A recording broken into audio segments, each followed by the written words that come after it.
There's a desperate move by contractors working on the Dansoman Sea Defense Project to save what is left of a fast-eroding coastal community of Glefee, which has been at the mercy of violent sea waves. Last week, about 7 houses collapsed as a result of the devastating sea erosion in the area, exposing the only health facility as next in line. The Ministry of Works and Housing had hinted it will dispatch a team to assess the situation by Thursday. But in just the past 24 hours, 3 more houses have collapsed, leaving more residents displaced. We'll hear from the MC for Ablikumawe shortly. But first, my colleague Manuel Kranti, who reported the situation earlier, went back to Glefee, and here's his report. The people here are left distressed and, stranded. For most of them, they are having to loiter around, spend the night in the open air at the mercy of the weather. Themselves, their children, their wives, or even husbands all together. Maybe a young storm. I got sure come on to a fan and bear come a young storm. Oh, Papa, when I face the face now. When one you walk, Manglopo Wakalan when you want. She tell Balatani near your beer in show, come on, any being near your beer lolo. First, I'm sure I shown than the war by beer. Oh, by cotton short and job, I see that no buying care, that no banning and show. She not born a case defense and if I can why her share when the pressure back on her being the couple more to do. She's been telling me that they've been living here for about 8 years or so, and that the sea has taken down their house, and so now she lives in a store which is right ahead of this particular point, and she lives there. And this lady also has a baby of an obilenya. Milena 4 months. Obilena 4 months. One bokelewo. Ofane watu kumo biane wabe nu wash. Biane watu kumo be nu wo. Ya tu kumo ni beka no hien le ngbe nekelewo. Washu agba nu wakam wo. So she's been telling me that they have to, put up a tent to pass the night at the mercy of the weather, together with this baby she's holding, a 4-month-old baby. One town affair take a wow. There no, 1 town affair. She won't pee, won't puff a affair take a wow. Just in the past couple of minutes that we arrived here, there's, an excavator that is carrying some of the rocks and then some of the boulders and putting them just across the shoreline, something the semblance of a temporary, protection for them. At this side of town, the women, the children, really are the ones who are bearing the brunt of the waves. Let me speak to some of the gentlemen who are here and gathering around. Main reason why every brother they ensure a fight, a destroy any be okay. I feel no koya immediately, but we don't know what to say. The whole town will just go off. And Paco on Tayo Kolo or each of me. I can be a peto man. In the Munka Jena, Mun, impeto, Nyanjonakano. He says, that's in God translators. They just hang around wherever that they can find. He says his wife and child hang around somewhere. He also hangs around somewhere until day breaks, and then they continue their journey in search of a new place they can call home. Past couple of minutes that we arrived here, the project manager, Mr. Godfred Kwaku, together with a few of his officers have arrived here. And as you can see, the excavators are working now.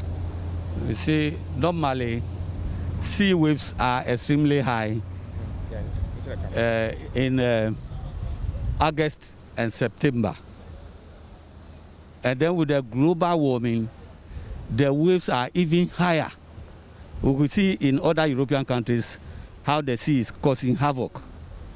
So that has increased the wave height and the erosion of the area which we have been contracted to operate. So what we are doing now is we have to eliminate or minimize the effect of the erosion.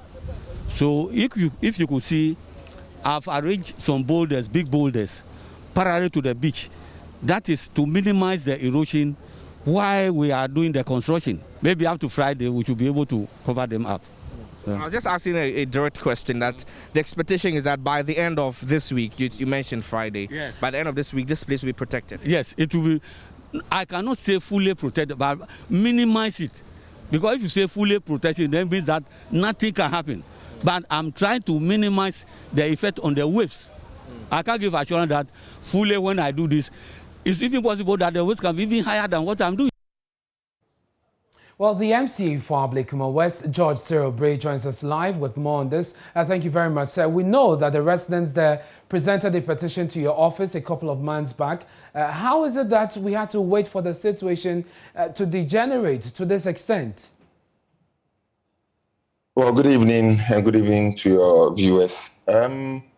We've not sat aloof to let the situation degenerate into this extent. We have engaged the constituents or those living, the inhabitants, extensively. What is it is that, unfortunately, this is a project that the Assembly cannot do all by itself. So we had to escalate it to the ministry in charge, and that is the Works and Housing Ministry. Fortunately, about 2 months ago, the minister, that is Honorable Asenso Boache, and the MP for the area, Honorable Esle Owusu Ekufo, joined my good self to go and have a look at the extent of damage. The minister assured us he's going back to get his act together and then come back. Fortunately, I called him some weeks back and he told me he's seeking financial clearance such that he can get the contract of the contractor extended for him to complete the whole stretch, that is the stretch left from the, how do you call it, the Glefee end is completed. So we say Akweteman to the Chemu Lagoon end. Okay. That is where we are getting a lot of distraction now. Okay. So as we speak, the minister has assured us he's getting financial clearance to get the problem resolved. Okay. But the residents say that you, in particular, facilitated their request to alter the initial design of the sea defense project to make way for a landing site for fishermen. That seemed to have caused the problem. Is there a consideration to revert to the original design?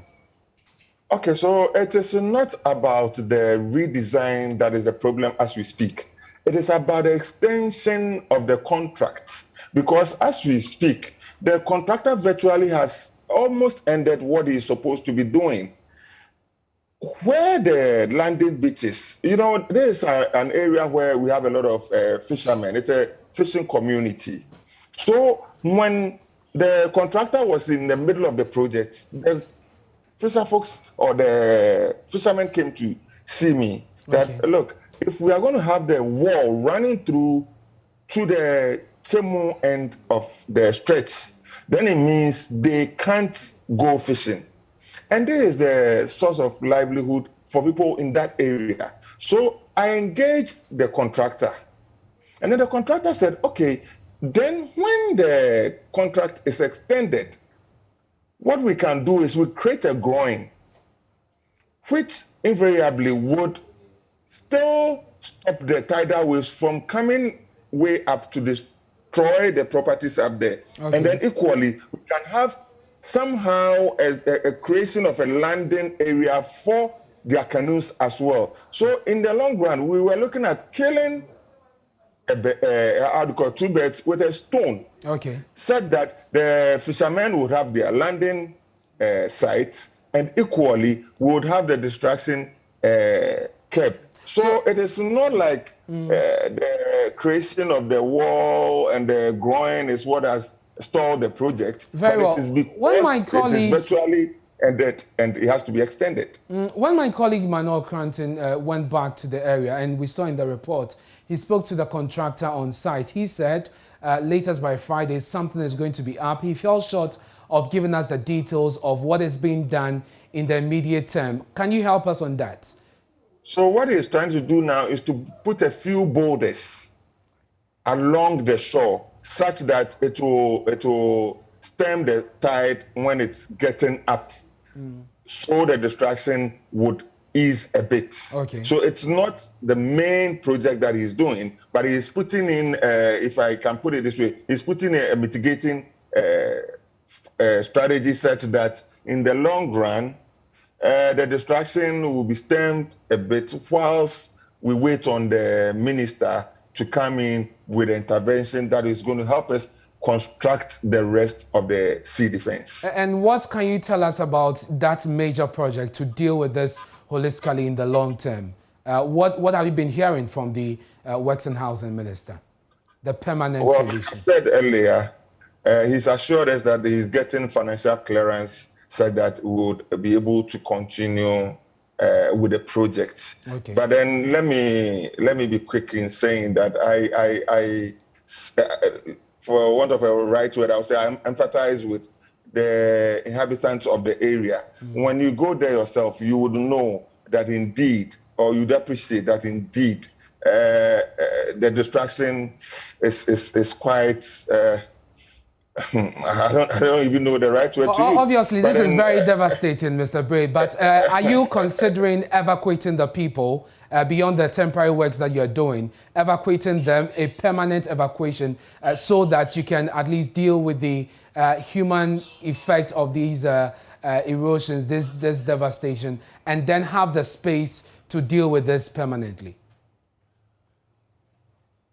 For permanent evacuation, the people living there are not for it. So we were thinking about temporary evacuation, which has been a challenge for the MP and myself now, because as we speak, our best bet would have been to put them at least even in classrooms where the people also were on, if they were on holidays, we could have easily done that. But unfortunately, the people are in school, and it's become a bit of a challenge. So between myself and the MP, we are looking for then at least if we get a 2, 3, 4 bedroom apartment where we can ask a few of them to share gradually, such that it will be a temporary mitigating factor. And then when the project is done, they can go back to their normal abode. Okay. But for now, it's a bit challenging, and we are looking out for something like that to at least help them in the interim. Mr. Bray, thank you very much for joining us. That's the MC for Blakema West, joining us on the sea erosion at Glefee, which has impacted the people there negatively.